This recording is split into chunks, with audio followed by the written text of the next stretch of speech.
to the mission of the World Bank Group. It's one of the themes for IDA 20, and crisis preparedness and responses are already embedded into the mission of the World Bank Group.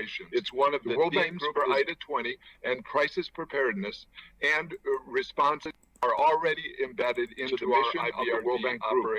It's one of the themes for IDA 20, and crisis preparedness and responses are already embedded into the mission. Responses are already embedded.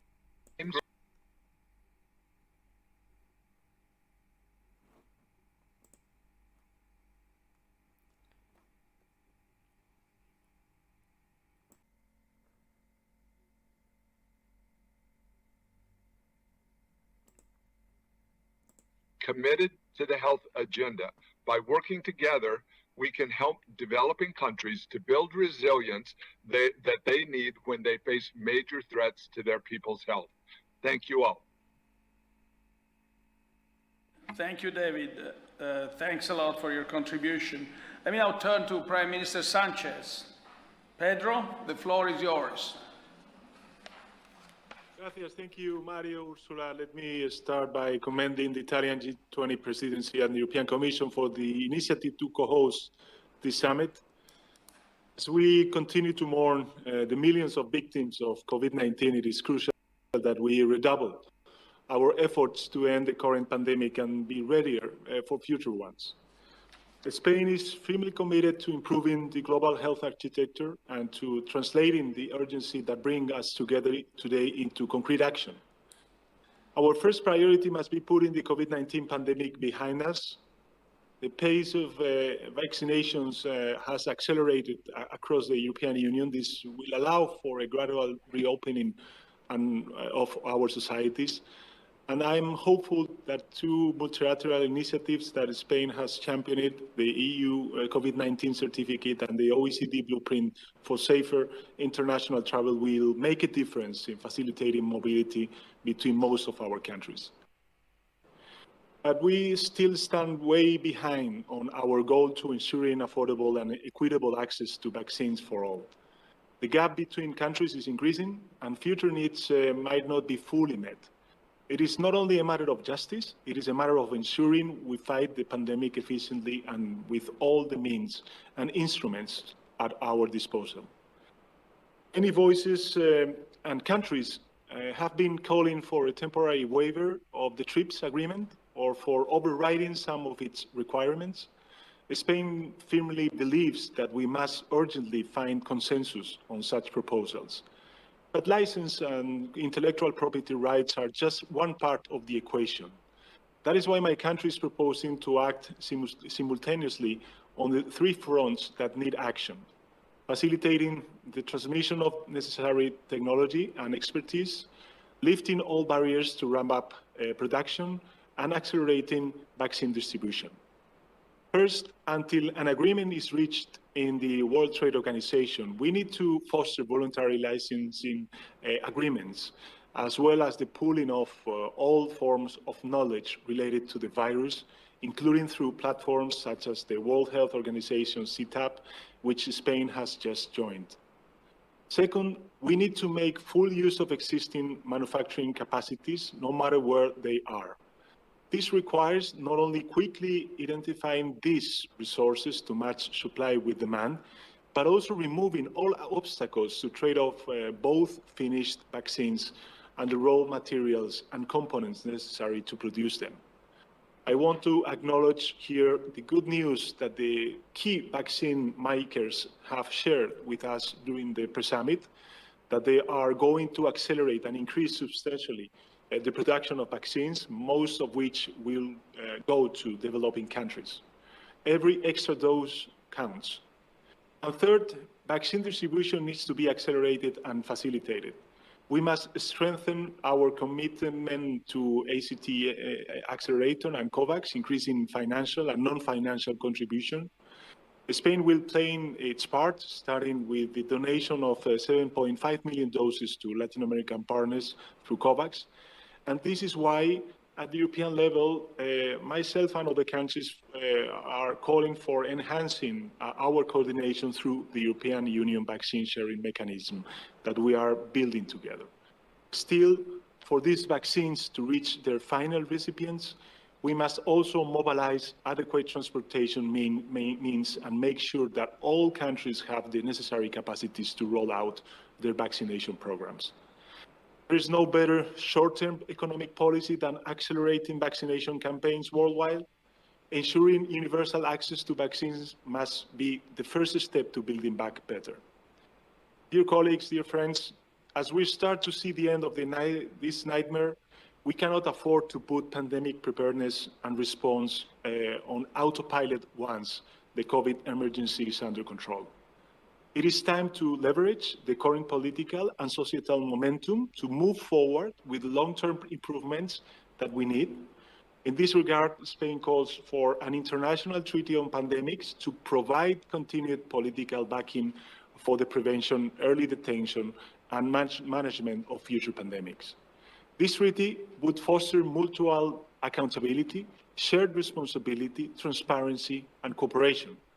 Moreover, we must ensure that the multilateral health system with the World Health Organization at its core is sustainably financed and empowered to address future pandemics.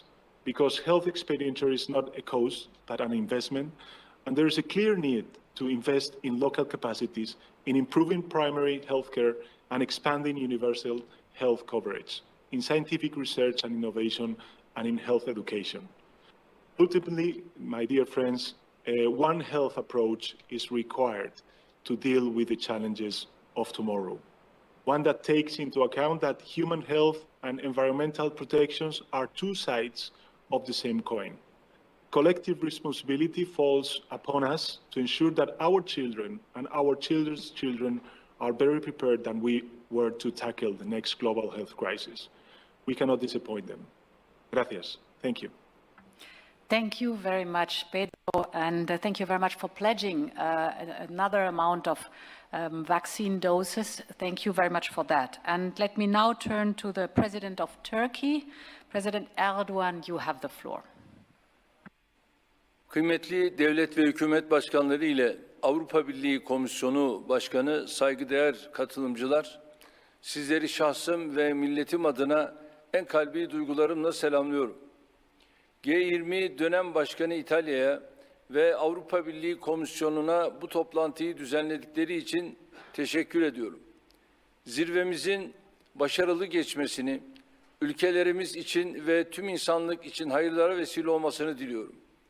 Bugün kabul edeceğimiz Roma Bildirgesi'nin hazırlanmasına katkı veren, destek olan herkese şükranlarımı sunuyorum. Koronavirüs salgını, dünyada en büyük mutluluğun sağlık olduğunu bizlere bir kez daha hatırlatmıştır. Türkiye olarak bu anlayışla salgının ilk günlerinden itibaren elimizdeki imkanları vatandaşlarımızla beraber dost ve kardeş ülkeler içinde seferber ettik.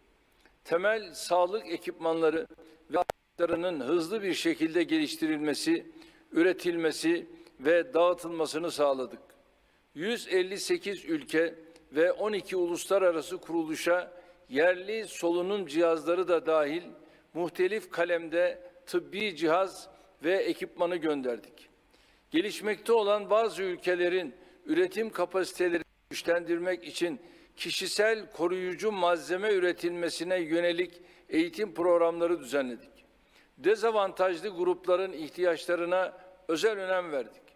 Ülkemizde misafir ettiğimiz 4 milyon sığınmacının sağlık hizmetlerine erişimini kesintisiz sürdürdük. Bugün itibariyle 12 milyonu ikinci doz olmak üzere toplam 27 milyondan fazla aşılama gerçekleştirdik. Yerli aşı üretim çalışmalarımızı da devam ettiriyoruz. Öte yandan aşıya erişim konusunda küresel ölçekte ciddi adaletsizlikler yaşandığını görüyoruz. Dünya genelinde şimdiye kadar tatbik edilen aşıların %80'i yüksek veya üst orta gelirli ülkelerce kullanıldı. Gelişmiş ülkelerde nüfusun çoğunluğu en az bir doz aşılanmışken Sahra altı Afrika'da bu oran %1 dahi bulmadı. Benzer vahim tablolar dünyanın 100'e yakın ülkesinde de yaşanıyor. Türkiye olarak bugüne kadar elimizdeki aşıları diğer ülkelerle paylaşmaya gayret ettik. Yerli aşımızı hazır olur olmaz vatandaşlarımızla beraber inşallah tüm insanlığın istifadesine sunacağız.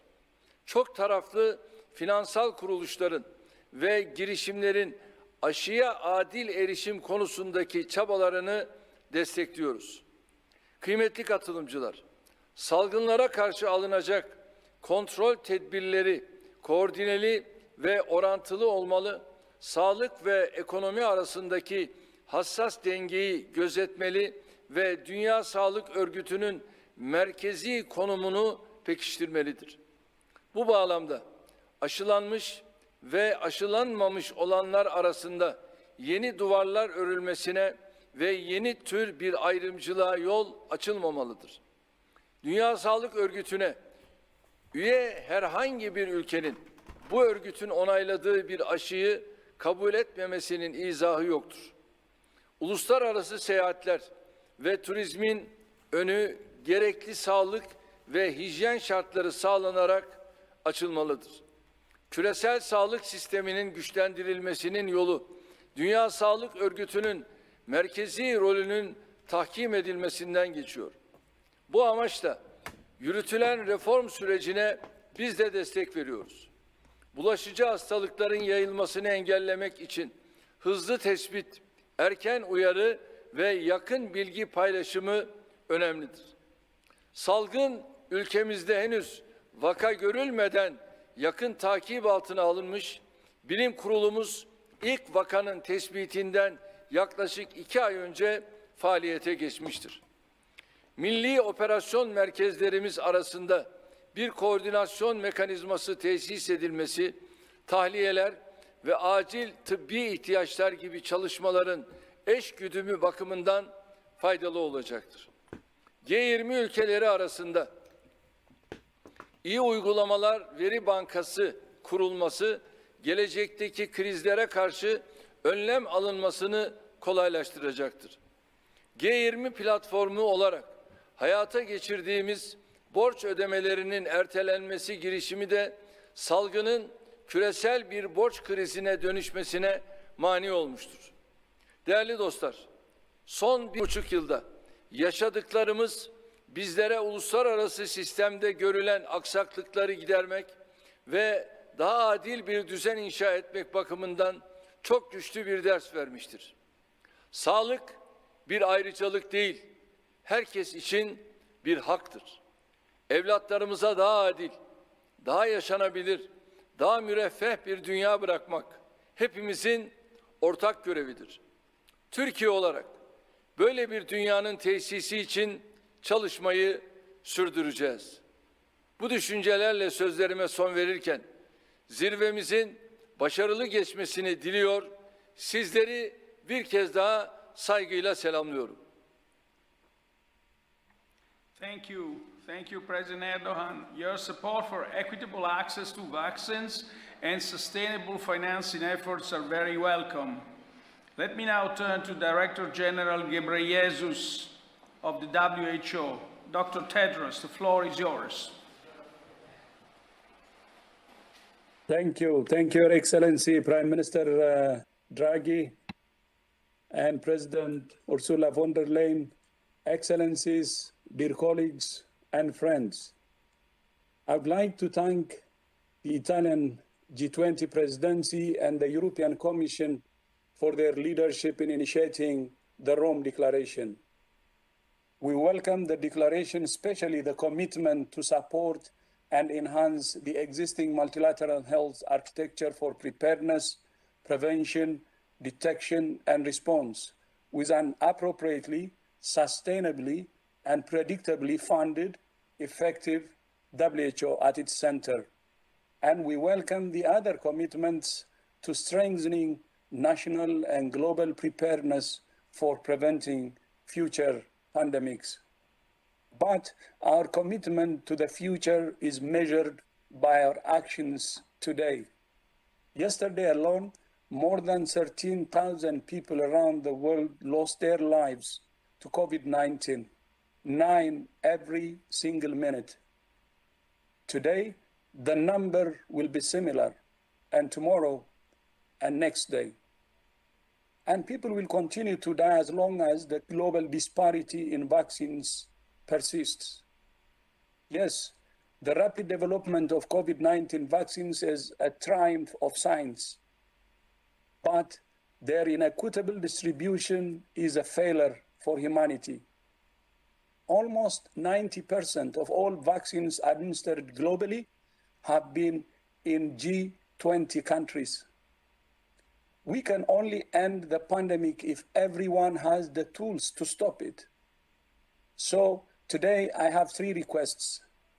First, end this pandemic with a combination of tailored public health measures and the equitable distribution of vaccines.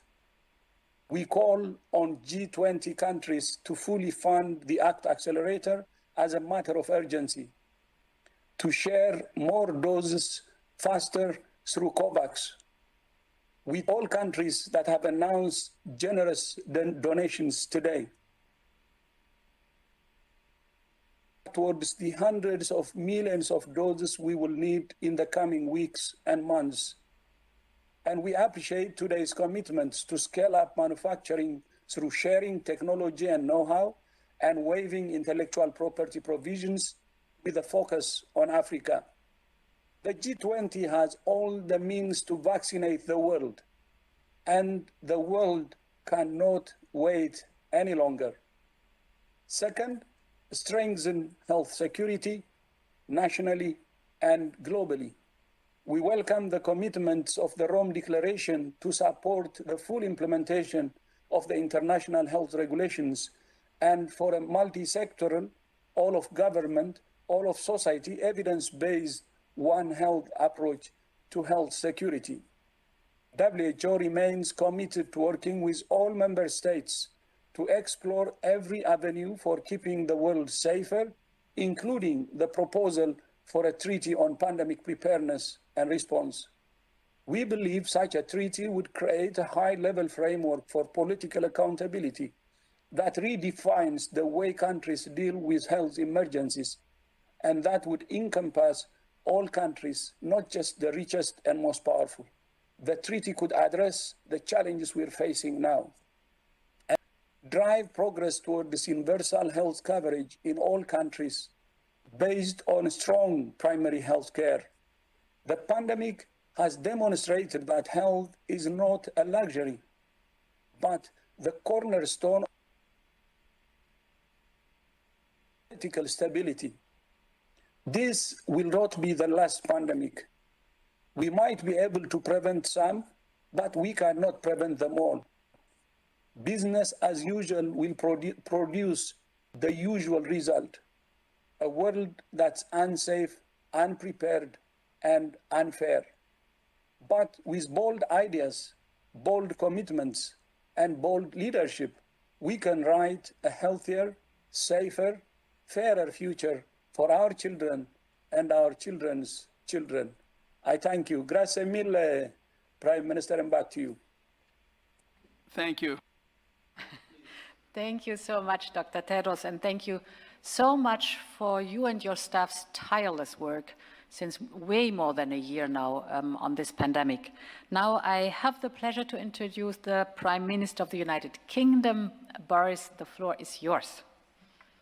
I'm very grateful to President von der Leyen and Prime Minister Draghi for bringing us together today. And I want to remind everybody, certainly my fellow Europeans, that Western literature begins with a bitter political fight about how to handle a zoonotic plague. Because, as you will recall, the Iliad, the fountainhead of Western literature, opens with a row between Achilles and Agamemnon after a fatal new zoonotic disease arrives, hitting first the mules, and then the dogs, and then the human beings. And if you recall, Achilles is very much in favour of pulling out, and he'd have been very much in the pro-lockdown party, and he says they need to get out of there, whereas Agamemnon vehemently disagrees, and the bust-up basically begins the whole conflict of the Iliad between the armies of the Greeks. My point is that almost 2,800 years later, the world has been just as disunited, I'm afraid, as Achilles and Agamemnon, and I think now is the time to come together and to defeat the pandemic and to prevent another. And the UK is very proud of many things that we're contributing. We're playing our part in developing, obviously, the Oxford-AstraZeneca vaccine, together with a non-profit global pricing agreement, contributing £800 million to ACTA, helping to establish COVAX, sharing our surplus vaccines when we have them, because, as everyone says, no one is safe until everyone is safe. And we need to go further, assisted by today's Rome Declaration, in establishing collective defence against future health threats, much as we have against military threats. We need to summon the spirit that forged global cooperation in the aftermath of the Second World War to establish a treaty on pandemic preparedness, working through the World Health Organization to enshrine the actions that each country needs to take in safeguarding everyone against another COVID. And I believe that includes the measures the UK has put forward in our 5-point plan, with common protocols on how countries respond in pandemic times, such as zero tariffs on key medical equipment. We need a global network of zoonotic research hubs so we can identify dangerous pathogens likely to jump from animal to human, from dogs to mules to human beings, to go back to the Iliad, or from bats to pangolins and so on. And harnessing the power of genomic surveillance, in which the UK has been leading the way, we need an early warning system for new COVID variants and new emerging diseases. And this can also help accelerate the production of vaccines, therapeutics and diagnostics from the 300 days of this pandemic to 100 days in future. So, as president of the G7, the UK asked the Wellcome Trust to work with international partners on a proposal for a worldwide network of surveillance centres, like a global pandemic radar. And I met with my good friend Tedros yesterday to discuss how we might take this forwards. The UK will be playing its full part and seeking to build on all the measures in today's declaration at our G7 in Carbis Bay next month. Because now is the time to move away from the temptations of competing nationalism, the sauve-qui-peut approach, and instead reassert the power, the duty, the necessity for nations to act together, building collective defence against the common enemy of disease, and protecting all our people for generations to come. Thank you all very much. Thank you, Prime Minister Johnson. I welcome your proposals in relation to disease surveillance, both for variants and for emerging and re-emerging infectious diseases. It is a good example of one of the principles of this declaration that we have in front of us today. And I look forward to working with you on this in our next G7 meeting, as you suggested, and more broadly with all our international partners. Let me now turn to the Vice President of the United States of America, Kamala Harris. Vice President, the floor is yours. Greetings to your excellencies, distinguished colleagues, and esteemed leaders of the international community. I want to extend my gratitude to Prime Minister Mario Draghi and President Ursula von der Leyen for convening this Global Health Summit. Today, our world has entered a new era. The COVID-19 pandemic has made it clear that global health cannot be on the periphery of the work we do as an international community. It must be at the center of our work. Global health impacts our global economy, our global security, and our collective future.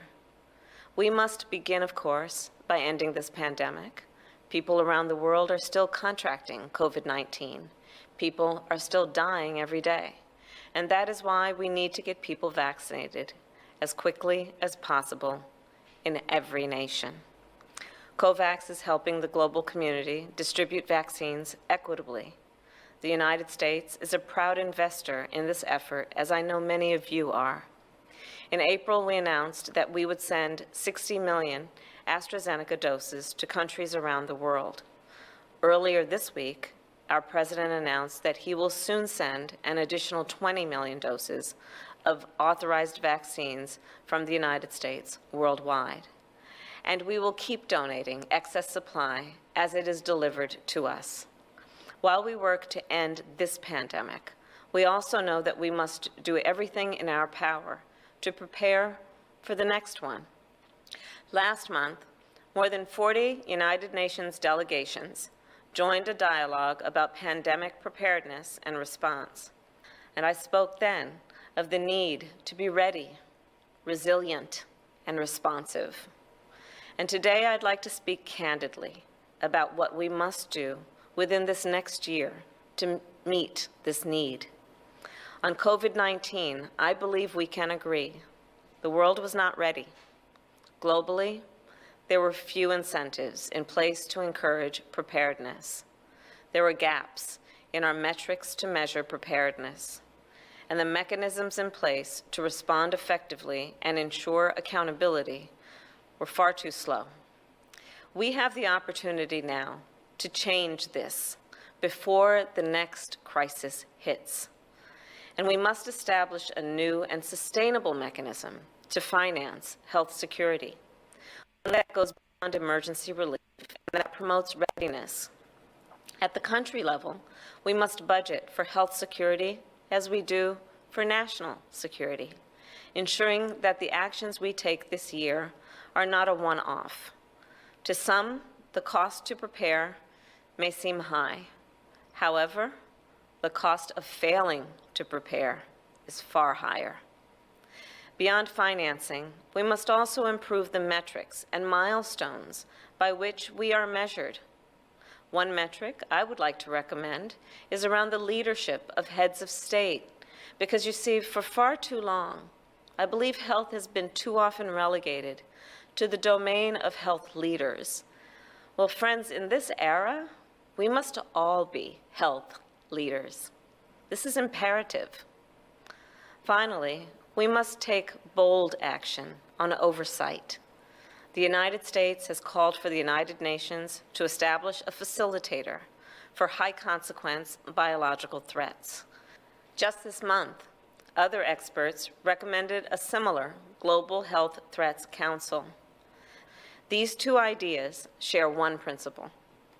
Our world needs a group of leaders who are prepared to act without hesitation at the first warning. That's how we stop an outbreak from becoming a catastrophe. And I know some are eager to work toward a pandemic treaty. While we understand the intent, the United States believes that we need to first strengthen our foundation. Thankfully, we have opportunities to come together to do just that. Today's summit and the Rome Declaration are opportunities. The World Health Assembly, the G7 Leaders Summit, the G20, all opportunities for us to work together to get this right.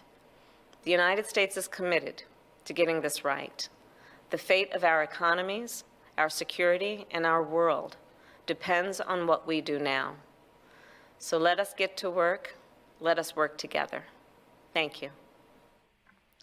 Thank you very much, Vice President Kamala Harris, for your clear and strong words. And now I have the pleasure to introduce the Director General of WTO, Dr. Ngozi. Dr. Ngozi, many of the topics concerning WTO were in the center of the discussion today. The floor is yours.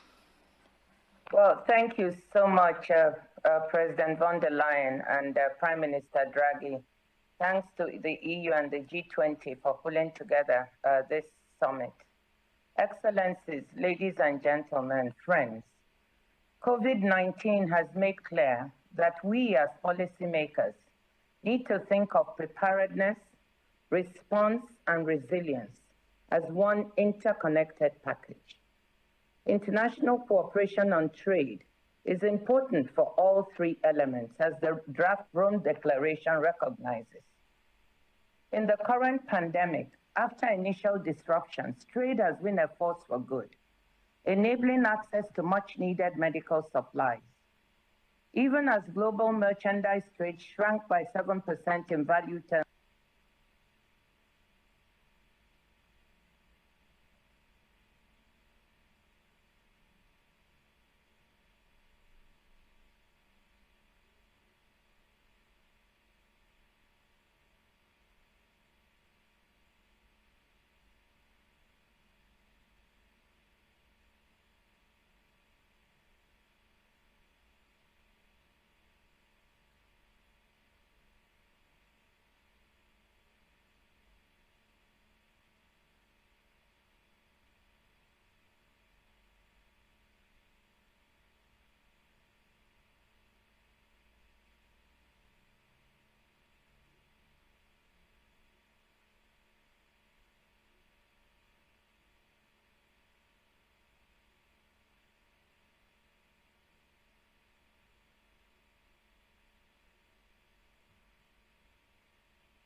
Hai. Păi dumneavoastră care sunteți, cum ați descoperit voi că eu am lăsat 2 secunde ușa deschisă?